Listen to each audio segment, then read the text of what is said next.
युवक काँग्रेस पश्चिम नागपूर आमचे लहान भाऊ अनुरागजी राऊत यांच्या नेतृत्वात हे आंदोलन ठेवलेलं आहे। आताच प्रमोद भैयाने जे सांगितलं ती परिस्थिती या पूर्ण महाराष्ट्रातच नाही तर जगात येत्या 29च्या निवडणुकीच्या आधी दिसणार आहे।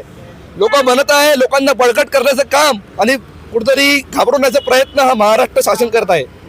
डिझेल पेट्रोलचे दाम वाढवून युवकांना एमडी आणि ड्रग्सच्या नादात हे सरकार लावून राहिलं। आताच काही दिवसाआधी माझ्या प्रभागात संघ मुख्यालयाजवळ ते एमडीचं प्रकरण सांगितलं सापडलं तर त्याला प्राधान्य हे नागपुरात देवेंद्र फडणवीस नितीनजी गडकरी देऊन आले। युवांना बरबाद ते खराब करण्याचं काम हे शासन करत आहेत। लोक म्हणतात काँग्रेस संपली आहे।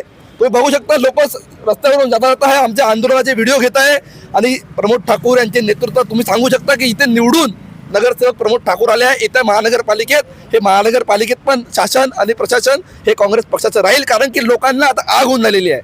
हिंदू मुस्लिम वारंवार काही ना काही काढून हे भडकवण्याचं काम हे प्रशासन करत आहे।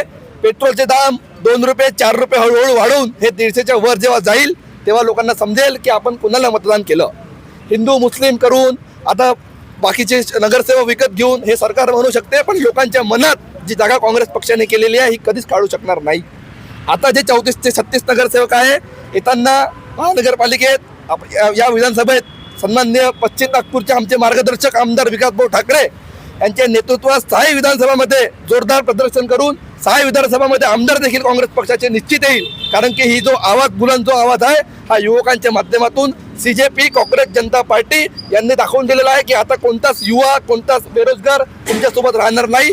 आणि येताना खूप मोठं जे 70 वर्षात काय केलं हे 12 वर्षात नाही करू शकले ही आता सुरुवात आम्ही इथून युवक काँग्रेसच्या माध्यमातून करत आहे। प्रमोद भाई सारखे नगरसेवक विकास भाऊ सारखे आमदार प्रफुल्ल भाऊ सारखे अध्यक्ष आम्हाला भेटले आहे। नक्कीच नागपूर शहरातून आम्ही हे दाखवून देऊ की काँग्रेस पक्ष काय आहे आणि येत्या जे पण निवडणूक राहील ती निवडणूक महानगरपालिकेची असो विधानसभेची असो लोकसभेची असो या काँग्रेस पक्षाचा झेंडा नागपूर शहरात आपल्याशिवाय राहणार नाही। काँग्रेस पक्षाच्या